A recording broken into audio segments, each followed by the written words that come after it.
Good evening, Lisa. Good evening, Andrew. 'Tis time for the trial of a Time Lord. Ooh, look at that. Oh, it's all shiny, look. It's reflecting the television on which Paradise Towers is currently going on. But 1986, Doctor Who is back After its interruption. Yes. And we launch, let's get these around the right way, with parts 1 to 4, sometimes known as the Mysterious Planet. Because it's a planet that's mysterious, I suppose. Yes. But I guess so. What do you think of this segment then? I like this segment. It's quite nice. It's a really sort of traditional Doctor Who story. Yeah. In some ways, Perry and the Doctor are getting on a lot better. Yes. It's I enjoy it, and it's got Tony Selby in it, and Joan Sims, and Selbs. Selbs. Bless him. But I think the excitement was sort of built up for this. I mean, I think there was a Panopticon that weekend it was shown. I didn't get to go to it, but it was I think it was Imperial College, and it was shown on the big screen. But I remember there was a convention at the end of August, Leisure Hive in Swindon, and I went to it, and I think Warren went to it as well, and Colin was there. And then Colin was on Wogan just after it, because this is when he's still got his beard and stuff. Yes. Yeah. I like the beard. You should have had the beard as the Doctor. Never had a bearded Doctor. I'm not going to get one just like. Yeah, then there's stuff on Blue Peter as well. So there's some attempt to publicise it. Publicise it, yeah. Obviously, they spent a decent amount of money on the opening model shot. Yes, it looks superb. Yeah. Arguably, that leaves them without money for model shots by the end of the series. But, but never mind. But it's it's to show Doctor Who is back, and it's exciting. I certainly remember the trailers being quite good, and I still didn't have a video recorder at this point, so I managed to audio tape a couple of the trailers, and I sort of played them back a lot. So again, this is a season I can quote the dialogue and the music. But yeah, as you said, they've dealt with some of the problems of last year. Yes, in the fact that it's not as violent. Yeah. We're back to 25 minutes, which I think. I mean, although Doctor Who now is 45 minutes long, and it was 50 minutes long, I think it's tailored differently now. I think it works best for Colin at this point in 25-minute episodes. And it's a nicer atmosphere. As I said, the relationship with Perry is better. They're not at each other's. What do you think of her jacket? It's a big deck cherry, isn't it? It's a big deck cherry, yeah. It's not the most stylish thing. And she's covered up. Yeah. Yeah, you can't actually, there's not the plunging tops that you get in the previous season, the little shorts. But Linda Bellingham? Yeah. And Michael Jaston? Yes. Well, Michael Jaston is possibly the nicest man you will ever get to meet if you get the chance to meet him. Yeah. Because we interrupted his tea, didn't we? When he was having, what was he having? His burger? He was having a burger and chips or wedges or whatever. And he was terribly nice. Yeah. Did tell us to go away. No, we nattered about his appearance in Crown Court, which is the story An Upward Fall, which is very, very strange and is well worth tracking down. Yeah, I've only made it through one episode, and then I. Yeah, it's all about an old people's home that's on top of a cliff, and the toilets are on the ground, at the bottom, on the floor, so they have to get floor level, mounting. So they have to climb down the cliff to go to the loo, and sometimes they fall off. Yeah. And they've got mattresses, but sometimes they go through into Hades.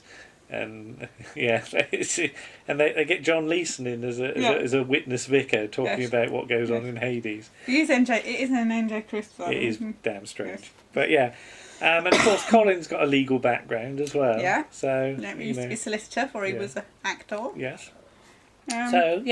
An interesting start to the season, but leaving questions unanswered, I think. And it'll be a while before we get back to those answers. And at this point, the trial scenes aren't too disruptive. No. So I mean, it's an interesting sort of framing mechanism. Maybe in a few years later, you could have done some sort of virtual reality thing where the sort of court are actually there in the scene or something like that, because it does beg the question about how these things are sort of edited, and you know, do they get incidental music when they're watching it in the courtroom? Yeah, but there is that thing about glitz, the word that's bleeped, and it's perfectly obvious it's the word matrix. I mean, how dim do you have to be not to realise it? Yeah. But there was a preview in DWB. It said, "Watch out for a word bleeped." So I hadn't seen the scene at that point. When I read that, I assumed that there was a swear word. All right. That glitz was a bit cussy, and yeah, that they'd actually allowed a swear word in the script, but then it had to be bleeped on screen. But of course, that's not how it works. But yeah, interesting. Not too grim as a storyline. No. Don't. Quite a few people do get killed. Yeah. Because obviously Katrika and is it Broken Tooth? Possible. Oh yes, that's right. Killed yeah. The robots are nice. Yeah. Anyway, shall we carry on? Yes. Okay. Next segment. Let's get through in the right way. It should be in the right order. Well, it should be. I was playing with them. Okay. This is very colourful, isn't it? Mind Warp. No, it was in the front cabinet. Oh, yes. Oh, it's all the colours, isn't it? Yes. It's the... Yes. So we land on a beach, which is all different weird colours, and it's Brighton. It's suspiciously like Brighton Beach. Brighton nudist beach, I think. Is it? Okay. I think so. That's nice. Yeah. More nudist for Nicola. Yeah. But yeah, they've got a new toy to tint everything weird colours, and there was the Doctor Who Appreciation Society always did a what was it, a like season poll, and it wasn't just things like best episode and best director. It was like sort of best guest performer and things like that. And I remember somebody voted for the seagull in part 5 because this seagull just goes across the screen at one point, and I don't think they've coloured it in, so it's just a normal seagull. Okay. But you know, the big thing in the room is Brian Blessed, isn't it? Yes, the lovely, wonderful, mad Brian Blessed. You know, he's trading on his shouty personality at this point, isn't he? He does that a lot. Yeah. He's still trading on it now. Well, yeah, no, but you know, perhaps Brian should have been in Doctor Who sort of years before. Yes. With his more Z-Cars style of acting or something, it would have been brilliant to see. I mean, there is the story that he was a potential second Doctor. Yes. Because you've got a poster upstairs with him with a bowler hat on in on the Power of the Daleks sort of Vulcan set with his diary. But yeah, because 76 is I Claudius, isn't it? And this is 86. Yeah. But by now, of course, he's done Flash Gordon. Yes. And that is really the sort of thing that he's known for. He then becomes, if you want somebody shouty, get Brian. Get Brian. But yeah, I love the idea of him and Colin together, because, you know, they're sort of trying to... That would be loud. Yeah. Yeah. Trying to sort of outdo each other. Shout each other. Yeah. But what do you think of his relationship with Perry? Do you believe it? Well, we're getting a bit ahead of ourselves aren't we? Yeah, but do you believe that they get on? Possibly, yeah. There's a little bit of... He obviously admires her. Yeah. And not in a, like, pervy kind of, I want to sleep with you kind of way. As a lady, so, yeah. But Syl and Kiv? Syl and Kiv, yes. Syl seems to have changed colour. Cause, perhaps he shed his skin like a snake. Oh, possibly, yeah. Or possibly because he's on his own planet. Yeah, he's a different colour. Yeah. There's something in the atmosphere, maybe, I don't know. You've got the little pteroleptal as well. Yes. Yeah. little short ass pteroleptal. Little pink pteroleptal. Yeah. But Chris Ryan, I think, is doing very well in that costume. Because, of course, he's later to come back as Sontaran, isn't he? Yeah. Admiral Startle, is it? I forget which one. But... yeah, because in the young ones, he was like the one who was the actor, because everybody else was known as being a comedian, whereas Chris is much more the sort of actor sort, isn't he? So yeah, he gives a sort of interesting performance, and there's the other one as well. The one that Brian Blessed disturbs. Wants people to be quiet and just leave him alone. Yes. You do have the thing that Colin Baker said. Is it the Matrix lying? Is it the Doctor's brain has been frazzled? And nobody could give him a conclusive answer, which is basically the sign that the cracks are sort of appearing behind the scenes. Yeah, well, didn't everybody asked him to go and told him to go and ask somebody Eric else? Saywood would say, well, Philip Martin wrote that, and Philip Martin would say, well, you should ask Eric Saywood, and like nobody could give a definitive answer. And I've said to you before about I'm concerned about what people know in a script, and it's not this so much that seems to be the problem. It's what the Inquisitor knows. Yes. Because is it when Perry gets apparently shot at the end of part 3? Part 3. Hang on, what would it be? 5, 6. End of part 7. Then you get the recap at the start of part 8. The Inquisitor says, "Is Perry dead?" No. Then what was the point of showing that gratuitous scene or something like that? But by the end of the episode, she knows about how the episode ends. So is she like had a briefing halfway through or something like that? I don't know. And it does almost seem like it's been a setup from the start, as though suddenly the Inquisitor's in on it as well. And again, it doesn't quite join up.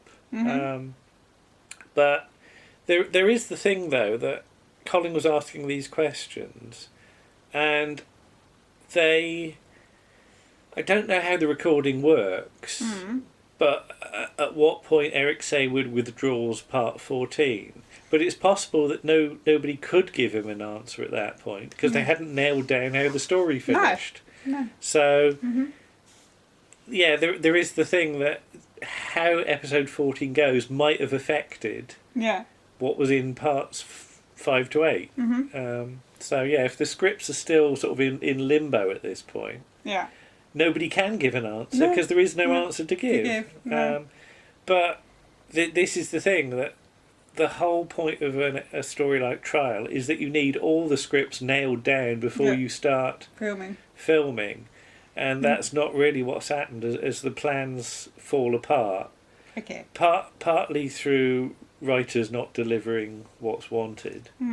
Because it's Robert Holmes, Philip Martin, then 2 other writers who don't even end up doing it, and then Jane hastily PJ Hammond gets called in at one point. Oh, okay. And who else is it? Chris Bidmead. And as Eric Saywood said, and then we knew Pip and Jane would actually finish it. So Pip and Jane were not planned as writers at the start of the season. All right, okay. They end up doing it because at least they're going to deliver something, and deliver something that can be done. Because was it David Halliwell was one of them, and Jack Trevor Story, and it was something about, what was it, a bloke sitting in a gasometer playing a saxophone, and Eric Saywood says that's a great opening shot, but I don't think it's got anything to do with Doctor Who or something. So yeah, because the whole point, it was going to be like Christmas past, present and future. And what would have been the third segment would be two-parters that dovetail into each other or something like that. So it would be 2 writers who had to work quite closely together. That sounds overly complicated. It is overly complicated, which is no great surprise when it all falls apart. So because that means that A, they've got to get on, and B, they need to write in harmony. And that's quite difficult if you don't know somebody. I don't know. I think they ended up lending each other books or something. So So but it just nothing ended up on screen though out of all this planning. So that's a great shame. But then you get the final scene of part 8, and Nicola Bryant acts her socks off, doesn't she? She does. Yeah, she does. She's superb. Yes. What was it? Somebody said to her once, like, how did you do that voice or something like that? And she gave a sort of funny answer, which was, I acted. It was my first opportunity in 3 years. Because she's spectacular, and again, it's debatable whether Perry's given enough good material previous to this. That she could have been so much stronger. She could. Yeah. But that is unfortunately, and it's not so much now, but particularly in the 80s and sometimes earlier on, that is the lot of the Doctor Who companion. They're just there to say, "What is it, Doctor?" On screen. I mean that's the thing that you have the thing where companions are really quite strong in the 70s. I think generally, like Sarah, Leela, and Romana, and then sort of Perry's sort of does seem to be a bit of a backward step, really. But I would say I'd forgotten all the stuff in Mark of the Rani, all the botany stuff. Yeah, she gets moments. Off to go and so she can make a sleeping draft. Yeah, but I think in this story she's just a victim, isn't she? Yes. Really, which is a bit disappointing. Yeah. But there you go. But Brian Blessed comes in and waves his gun about and shouts. Yeah. So, what did you think of it the first time you saw it? Can you remember or not? I can't. I have to say it's my least. Did you miss these again because it was a Saturday? Possibly. Yeah. So I don't remember. Don't remember it. Well, I remember seeing it on video. Yeah. Because I had the TARDIS box set. Right. I have to say, Mind Warp is my least favourite segment. All right. Okay. Of Trial. Okay. I can see where they're trying to go with it. But I dislike all the stuff with the Doctor. I want the Doctor to be the Doctor. Yeah. Not addled. No. For whatever reason. No. Okay. So. Right. What have we got now? The Terror of the Vervoids. Or just Terror of the Vervoids. I nearly said the Terrible Vervoids. Was that a cat? Possibly. That was a cat jumping DVD about. Falling off. Okay, never mind. Right. All change. Yes. Mel is in the house. Yes. I love this story. Yeah. This is my favourite 4 episodes of Trial. Why? Murder mystery? Because it's a murder mystery. And you like those? And I like those. And it's done really well. Yeah. Most of the cast are okay. To 1 or 2 exceptions, but they're not so brilliant. Okay. But yeah, it's the relationship between the Doctor and Mel. Yeah. Is although she nags him. Yeah. It's just so much more restful. Yeah. There's no bickering. It's I don't know. I just like it. It's a. So this is in some ways because this thing about Colin's Doctor was supposed to mellow over time. This is because we've jumped. We've jumped ahead. Yeah. They've actually had a chance to do that. To write it. Yeah. And it is fairly sudden. Yes. It's not like it happens over the course of years. Because this is the future, they can already do it. Yeah. I think of the Vervoids as a design. It's a slightly unfortunate design. Okay. But it's an interesting design. Yeah. If you can get at the obvious physical resemblance to. I mean, the sort of the colliery stuff is very sort of pitcher plant and things like that. Yeah. So I can see what they're going for. In some shots it is sort of tracksuit with some leaves stuck on it, isn't it? The hands are quite nice though. I like the sort of the way they're done with a little, not spiky thing, thorn thing that comes out and stuff like that. I do wonder what Simon Slater's character is going to say to him. We don't want you getting killed until what? What was he going to say? Well. Until he's had his wicked way with that? Oh, possibly, I don't know. But Captain Tonka Travers, Commodore. It's great because it's Ronald E. Hunt again. Yeah. And he's fab. He's even when there's some clunkers of lines in there, but it's great. You can tell there's a relationship between his character and the Doctor. Yeah. And you believe that they're friends. Yeah. Even though he sort of finds him meddlesome and annoying. It's Michael Craig. Oh, it's Michael Craig. Sorry, of course it is. Yes. Not Ronald E. Hunt. I was thinking, hang on, that's Michael Craig. I'm getting confused. Yeah. Yes. But he's still good anyway. Glad he's memorable. Yes. Well, they're both grey-haired men of a certain type. Age, yes. Yeah. So. Glad we got that corrected there. Sorry. But then, of course, you've got other guest star is Anna Blackman. Anna Blackman, that's it. I had to think of her name for a minute. She's on the back cover. I was looking on the back, but all I could see was Pip and Jane Baker. And I thought, it's not them. Yeah, she's good. She's very good, as you would expect. Yeah. And I like the fact she's not entirely sympathetic. Yeah. That she's a bit of a spiky character. Right. So, yeah.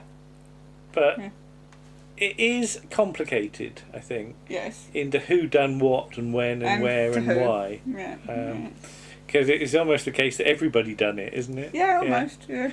Because weren't people? They say that people were laying bets on the script or something. Yeah. Was it me? Did I do it? Yeah. Was Janet the obvious choice because she was the nice one? Yes. Yeah, or something like that. But yeah, I mean, it's in some ways it's reminiscent of Robots of Death, you know, or even sort of vaguely the Seeds of Doom, I suppose. Mm-hmm. But yeah, that's some of the design work's quite nice. I quite like the sort of the deck of the spaceship because it's all very black and white. And that silly thing about the key though at the start about number 6 and number 9. Yeah. And well, she wouldn't be able to get in if it was the wrong key, would it? Unless all the cubicles have got the same lock on them. Which is possible. Which is possible. So much for security. You know, when the security officer's in a mood. But yeah, the black hole's sort of nice effect. The half mutant one's good, isn't it? Yes. Yeah, with the sort of cord that sort of goes down her face and pulsates. So yeah. But yeah, the ending's a bit. You know, the Doctor's committed genocide. Yeah. But he has done that before. Yeah, and on the Orders of the Time Lords. Yeah, but I suppose if you've got permission in triplicate, it's all right. Yes. You know, if you filled in the right forms, you're allowed. Mm-hmm. But there you go. Right, and finally, well, I think we have to talk about this in 2 parts, don't we? Sometimes known as the Ultimate Foe, occasionally known as Time Inc. Apparently. Okay. Yeah, but part 13 by Bob Holmes and Eric Saywood. Yes. And then part 14, not by Eric Saywood or Bob Holmes, but Pip and Jane Baker. Yes. So, 13 first of all. So Glitz is back. Yeah. And he and Bonnie have travelled in some sort of space coffins. Yeah, space for some reason. Anthony Ainley gets to loom on the screen. He does, doesn't he? yeah. And then you get the revelation about the Valeyard. Yes. And which sort of comes out of nowhere, doesn't it? But what did you know that when you first saw it? Can you remember? I can't remember. Can you remember having it as I remember getting the revelation or not? No, not really. So you didn't sit there and think, oh no. I honestly couldn't tell you No, all right. this moment in time. Okay, but then we go into the weird Matrix stuff. Yes. And yeah, this is. I think these sequences are some of my favourite from this season. You've got some night filming at the Pottery. Yeah. You've got Jeff Hughes. Yes. There's Mr. Popplewick. No, he's not Mr. Popplewick, is he? Yeah. Yes. No, he's Popplewick. Oh yeah, Mr. J.J. Chambers. Yeah, the unseen Mr. J.J. Chambers. Yes. Well, he's multiple Popplewicks anyway. He is multiple Popplewicks. Yes. He's like the very junior Mr. Popplewick Yes. is not allowed to expect anyone. No. But yeah, because if you sort of only know him from sort of Keeping Up Appearances or Corrie or something like that, then it's nice to see him playing some sort of Dickensian type figure. Yes. And yeah, it's not as violent as Deadly Assassin. No. But yeah, I think it's just as sort of imaginative in that you've got the weird. You've got a weird atmosphere being created here, especially with all the echoey voices and things like that. You like the barrel organ and the kids sort of laughter and stuff, and it suddenly becomes all a bit Sapphire and Steel. Yes. And you can't go wrong with that in my book, frankly. No. Yeah, the cliffhanger's interesting because again you've got like the sort of hands in the barrel in the water barrel, and that's a bit of a that's a bit of a Deadly Assassin type thing, isn't it? Because almost like, is the Doctor going to get drowned in the Matrix again? Yes. You wonder if it's an in-joke. I mean, I can't really tell. Which bits are Bob Holmes and which bits are Eric Saywood very much with this. And to be honest, when we get into part 14, it's not that much of a jump for me either. No. I mean, some of the lines you can sort of tell. I mean, the dialogue sort of changes a bit, but we can't sort of say this enough. Given the circumstances under which it had to be written, part 14 is a major achievement. Yeah, because they weren't even given a copy of the original part 14. They were not allowed. They were legally not allowed to see part 14. All they could show them was photographs of the location. Right. They had to have a lawyer in the meetings to prove that there was no plagiarism of Eric's script. Okay. No. I mean, Eric's script is knocking around somewhere, and I've never really sat down and read it, but it is available if you sort of dig about. But the whole point of that was that it ends on a big cliffhanger with the Doctor and the Valeyard sort of fighting in some sort of time vent or something like that. In Sherlock Holmes, and Reichenbach Falls. And the thinking was to allow, if the series did come back, anything. Because the Doctor might be fatally injured and have to regenerate, or the Doctor could come back as the Sixth Doctor, depending on how you wanted to go next year. And to encourage people to come back. Because this is the point at which Eric Saward and JNT's relationship falls apart, and there's various snippy memos that go back between them. And I think Eric says, "No, I'm having my cliffhanger ending or nothing," and JNT can't have the series ending on a cliffhanger. He wants it wrapped up. And Eric said something like, "You could have see you next year flashing in neon all over the screen, and if Michael Grade's going to axe it, he's going to axe it no matter what we do." So it's that thing that Eric's sort of very protective of what Bob Holmes wanted, but JNT's thinking about the series. So those two things aren't going to... No, are not compatible. Compatible. No. Yeah, we can laugh at the megabyte modem. Yeah, which is just a thing with some police lights stuck on it. And I mean, a megabyte was... well, was it even huge? I suppose it was, but, yeah. What a modem's got to do with it, whether it's going to It just sounds good. Yeah, but... yeah, I'm just trying to work out how... Because Mel supposedly knows about computers, it becomes even more ridiculous, because if you did know about computers, you wouldn't say that on seeing what's in the box. But the Valeyard is now in some ways usurping the Master, isn't he? Yes. As the archvillain. So the Master gets to piddle about with a chest full of treasure and stuff like that. I think somebody said the trouble is that when the Valeyard is sort of revealed, he's still dressed in his black thing. Would have been nice if they could have got him some sort of evil Doctor costume. Something based on Colin's shape, on the shape of Collins, but all very mastery in colour or something like that, sort of very dark purple or something like that. And that would have been. But again, there's no money left at this point, so.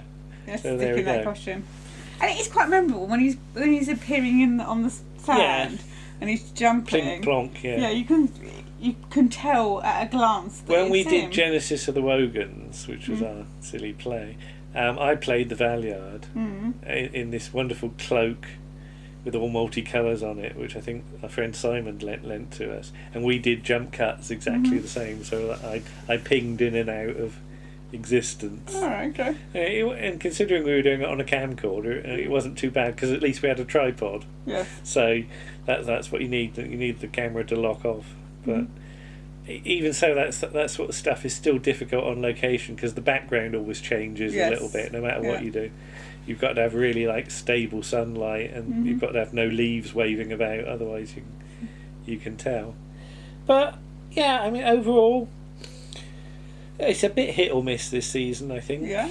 The good bits are good, but there are some bits you think, oh, that could have done with a bit more rewrite. And it's ironic, given they had so long to plan it, that they do end up just chasing their own tails again by the end. But yeah, so anything to sum up? Trial? Not Trial so much, but I would just say about Colin Baker, because I've been, after seeing some of his episodes, I decided to listen to some of my big finishes that I've got that he's in, and I've got a couple more. I've been listening to him in, I've not finished it yet, but I'm listening to him in Judoon in Trains, which is one of the classic Doctor's New Monsters so what's stories. this It was about a Judoon. Yeah. And the Judoon is on trial. So it starts in a courtroom in 19th century England in the district of Reigate. Right. And then they get taken, you hear thunder and rain and stuff, and they end up on Mars. Okay. Because that's where the Judoon take them. Because the Judoon are going to make sure, because the accused is Captain Kaibo, who's in the Sarah Jane story Prisoner of the Judoon. Okay. And he's on trial for desertion. So the doctor and you get the doctor, Colin's doctor, and he's counsel for the defence. Okay. Which is quite good for Colin, because A, he was a solicitor, and B, his doctor is very good at the sort of he can talk well, shall we say. Okay. And then you just get the story of how you get to this position. Yeah. So the part I last listened to, where I stopped, both the Doctor and Captain Kaibo are in a travelling circus in 19th century England. Right. With Trevor Cooper as the owner. Oh, blimey. Right. And it's basically like a sort of Elephant Man kind of thing. Okay. That they've got Captain Kaibo as a freak, the talking, walking. Well, he's not, because his translator doesn't work. He actually learns how to speak English by just listening to people around him. Okay. Without his translator, and does poetry. Oh. And reads books. Okay. Yeah, he's very intelligent. So. And it's a really interesting idea that you got a Judoon, and what if you got a Judoon and it's in a historic? What would you do if you saw a rhino walking towards you in armour? You'd think, what the goodness heavens is going on here? So it's an interesting idea. Okay. I don't know how it's going to turn out, but okay. I hope more on that later, maybe. Yes. Then. All right. Okay. Well, thank you for that. So there's Trial of a Time Lord and Colin Baker. And that's the end of Colin. Yes, and as I say, we said. Just with that, and we said in the blog the other day, if you want to hear more Colin Baker, Big Finish have got an extensive range of Colin Baker stories. They're the place to go, aren't they? They treat his doctor with respect. Yeah. And it's sort of a little. It's not sad, but it shows you the way that Colin's doctor could have what gone. he could have done. Yeah. Okay. All right. Well, we'll say good night now, and we'll be back soon with Sylvester McCoy. Yes. Bye bye then. Bye.